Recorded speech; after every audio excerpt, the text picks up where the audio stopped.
بسم الله الرحمن الرحيم. السلام عليكم ورحمة الله وبركاته. ازيكم يا شباب؟ النهاردة هنتكلم عن فيرنسا في 7 أسئلة. يلا بينا.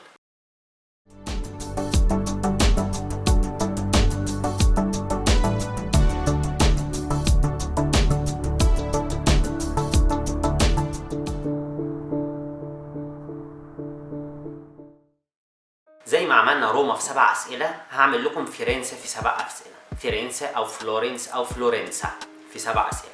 تعالوا ال7 أسئلة اللي احنا هنتكلم عنهم النهارده هما: امتى تيجي فلورنسا؟ لما تيجي فلورنسا هتوصل ازاي؟ هتحجز الفندق بتاعك فين؟ ايه الحاجات اللي انت لازم تشوفها في فلورنس لما تيجي؟ هتاكل فين في فلورنس؟ هتعمل شوبينج فين في فلورنس؟ ولو انت عندك وقت هتعمل تورز بره فلورنس اوتسايد فلورنس هتعمل فين؟ يلا بينا.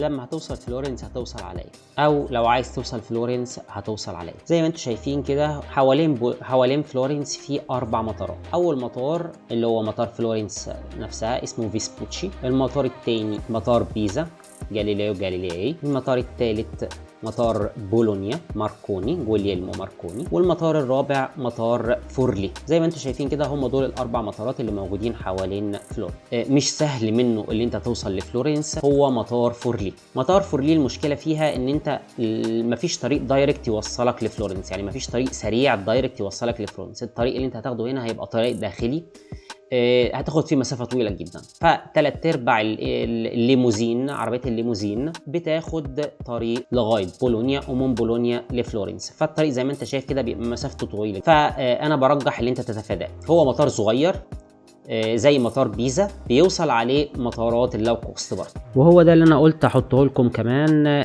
كل المطارات اللي موجوده في المنطقه اللي حوالين فلورنس حتى البعاد، اذا كنت هتوصل على روما او جنوا او ميلانو او بيروجا. معاكم كمان قلت احط لكم معلومات زيادة عن الوقت والثمن اللي انت ممكن تحتاجه عشان توصل من المطارات القريبة او الاكثر استخدام زي بيزا وفلورنس ايربورت. النقطة اللي بعدها اللي احنا هنتكلم فيها هي اوصل فلورنس امتى او اجي فلورنس امتى. في اللي انت تيجي في فلورنس هو نفس الوقت اللي انت ممكن تيجي فيه روما، يعني ما بين شهر ابريل وشهر سبتمبر. انا بستبعد او ما بفضلش اللي انت تيجي في شهر 8، لان 8 كل المحلات ومطاعم كتير جدا بتبقى قافله، لان البلاد اللي بيبقى فيها حركه اكتر هي البلاد الساحليه.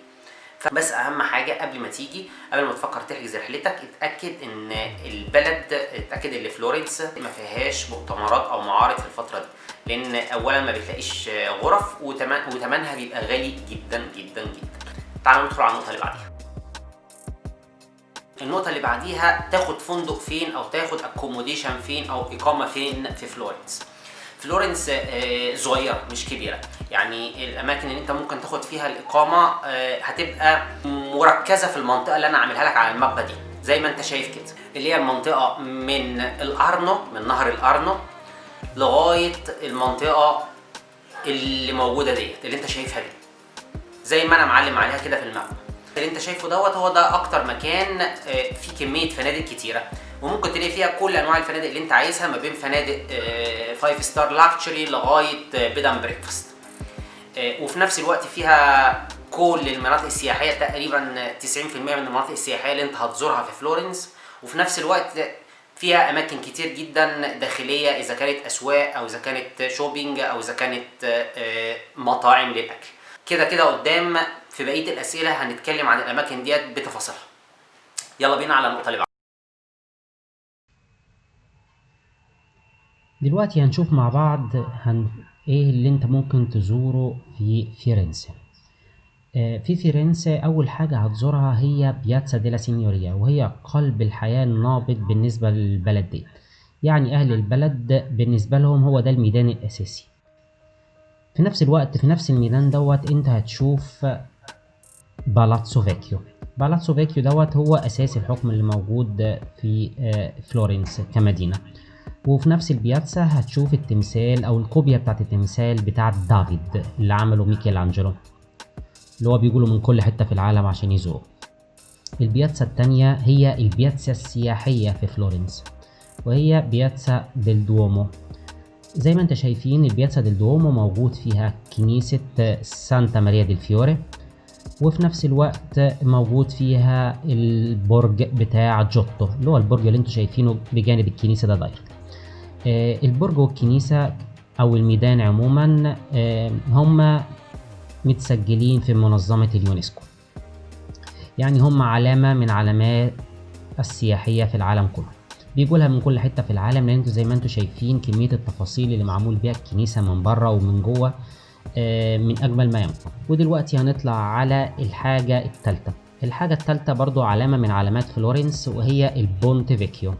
البونت فيكيو دوت كان بيربط ما بين فلورنس، لان فلورنس مقسومه لمنطقتين اتنين، واللي قاسمها هو نهر الارنو. البونت دوت من اشهر الكباري اللي موجوده في العالم، لان هو عليه بيوت وفي نفس الوقت فيه محلات. يعني زي ما انتم شايفين كده هو موجود فيه اشهر محلات للذهب في فلورنس بحالها، كلها هاند ميد. الحاجات بتاعتها غاليه جدا، في ناس بيجولها من كل حته في العالم عشان يشتروا منها من هنا. ودلوقتي يلا بينا على جاليريا ديلي اوفيتسي او اوفيتسي جاليري، اشهر متحف في ايطاليا وهو من اشهر متاحف في العالم. هو طبعا متحف فني فيه كمية رسومات وتماثيل كتير جدا. اشهر الرسامين اللي موجودين في ايطاليا زي بوتيشيلي، ليوناردو دافنشي، ميكелانجلو، كارافاجو وناس تانية كتير، غير رسامين مشهورين من جميع انحاء العالم ليهم اعمال كتير جدا داخل المتحف. كل الاعمال اللي انتوا شفتوها دلوقتي عدت 500 سنة. وكمان ممكن تزوروا جاليريا دell'Accademia اللي فيها كل أعمال ميكелانجلو زي دافيد. ودلوقتي يلا بينا على الناحية التانية من نهر الأرنو، هنروح لبياتسا ميكелانجلو. ناس كتير جدا بتحب تروح هناك لأن من هناك بتشوف فيو فلورنس كلها وبتاخد صور جميلة جدا، فأكيد هنصحك تروح هناك. ودلوقتي يلا بينا على بيتي بالاس والحديقة بتاعته اللي هي بوبولي جاردنز. المكان ده بدأ بناؤه لوكا بيتي، هي عيلة من عائلات المشهورة اللي كانت موجودة في العصور الوسطى، بس ما قدرتش تكمل المكان دوت فاشترتهم منهم عيلة اسمها الميديشي. عيلة ميديشي هي أقوى عيلة حكمت فلورنس في الفترة ديت، في فترة العصور الوسطى، وخلتها أقوى بلد موجودة في أوروبا. اوقات كتير من السنه فلورنس بتبقى زحمه جدا، يعني مثلا ابريل، مايو، شهر 9، فافتكر لو انت عايز تاكل في مطعم معين افتكر تحجز في المطعم ده في العشاء قبل ما تروح. اوكي، لو انت كده مش هتعرف تفتكر قول للفندق بتاعك، والفندق بتاعك هو هيكلمه ويحجز لك عنده الترابيزه. ده يبقى افضل ليك عشان ما تروحش وتقف طابور طويل قصاد المطعم عشان تدخل. ديت المنطقه اللي انا عاملها لك على المابس، ديت هي المنطقه اللي موجود فيها اكتر كميه مطاعم. فيها كميه مطاعم كتير، ما بين مطاعم ستاندرد توريستيك، يعني مطاعم سياحيه ممكن تلاقي فيها كل الاكل السياحي والاثمان بتاعتها معقوله، وفي نفس الوقت برضو فيها كم مطعم لوكال بيعملوا اكل لوكال جميل، وفيها كم مطعم لاكتشري لو انت عايز تاكل بقى شغل جورميه وحاجات جميله كده زي الاطباق اللي بقى مزخرفه، والاكل اللي بيبقى شويه صغيرين ما بيشبعش ده، بس بيبقى طعمه حلو في الاخر. وبالنسبه للمطاعم الحلال زي ما انتم شايفين كده، هي ديت المطاعم الحلال اللي انا برجحها لك في فلورنس. في نفس الوقت بقول مطاعم حلال، فلورنس فيها مطاعم حلال كتير جدا، مثلا زي اللي بيعملوا كباب اذا كان اتراك او اذا كان بنجلاديش، بيبقى في مطاعم كتير جدا مثلا بتعمل فراخ، سندوتشات فراخ او سندوتشات شاورما. انا ما بتكلمش على دولت، انا بتكلم على مطعم يعني تدخل تلاقي ترابيزه تقعد عليها فيها سيرفيس في كل حاجه. هي ديت الثلاث مطاعم اللي انا برجحهم لك. غير كده هتلاقي مطاعم كتير جدا مكتوب عليها حلال طبعا لما توصل فلورنس، لان الاتراك والبنجلاديش عملوا مطاعم بالهبل للشاورما في كل حته. يلا بينا على النقطه اللي بعديها.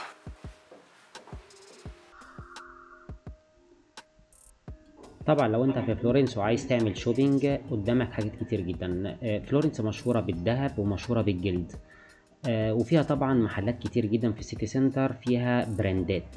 انا قسمت لك الشوارع ما بين براندات وجلد ومولات مثلا فيها اماكن كل حاجه، والمكان اللي انت ممكن تشتري منه الذهب.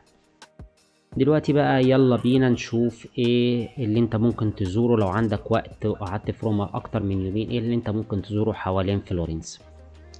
اول حاجه ممكن تزورها، انا ممكن اقول لك زور منطقه الكيانتي. هي منطقه كذا بلد هضاب بس جميله جدا لانها منطقه خضراء. البلد التانية اللي انا ممكن اقول لك تزورها هي سيينا، وبعد كده في سان جيمينيانو، في فولتيرا، في بيزا طبعا، في لوكا. وطبعا لو عندك يوم في فترة الصيف ممكن تروح لمنطقة فورت دي مارم، هي منطقة ساحلية. اتمنى في العشر دقايق دولت اكون فدتكم بمعلومه زياده عن بلد جميله زي فلورنس في ايطاليا. وفي نفس الوقت اتمنى ان انا اكون فدت اي حد بيفكر ينظم رحله عشان يجي يزور البلد الجميله ديت. هستنى كومنتاتكم عشان تقولوا لي اذا كانت مده الفيديو ديت بالنسبه لكم افضل، ولا اعمل فيديو فيه معلومات تانية اكتر زي ما عملت الفيديو بتاع روما. الفيديو بتاع روما كان 30 دقيقه تقريبا، الفيديو بتاع فلورنس 10 دقائق، بس مش معنى كده ان فلورنس فيها حاجات اكتر. فلورنس فيها حاجات كتيره جدا وفي كلام كتير جدا يتقال فيها، بس انا ضغطت الفيديو على قد ما اقدر. اتمنى ان الفيديو يكون عموما فيه كل المعلومات اللي انت محتاجها اذا كنت بتفكر تزور البلد، او اذا كانت معلومات جديده انت ما كنتش تعرفها. لو في حاجات في الفيديو انت شايف اللي هي محتاج فيها معلومات اكتر او تفاصيل اكتر، اكتبوا لي في الكومنتات وانا هعمل لها فيديو تاني مخصوص. ودلوقتي زي العاده، لو انت ما عملتش سبسكرايب للقناه اعمل سبسكرايب للقناه، اذا كانت على الفيسبوك او اذا كانت على اليوتيوب. اذا كنت عامل على الفيسبوك بدعوك ان انت تعمل كمان على اليوتيوب، لان دعمك هو اللي هيخليني اكمل واعمل فيديوهات اكتر واكتر واكتر، واخليك تشوف كل الحاجات ديت لايف. بس لما نخلص بس موضوع الكوفيد دوت ونشوف هيوصلنا لايه. استنوا مني مفاجآت تانية جديده في حاجات تانية، وفي البلاي ليست بتاعي الجديد اللي هيبقى مسؤول عن الاكل في ايطاليا.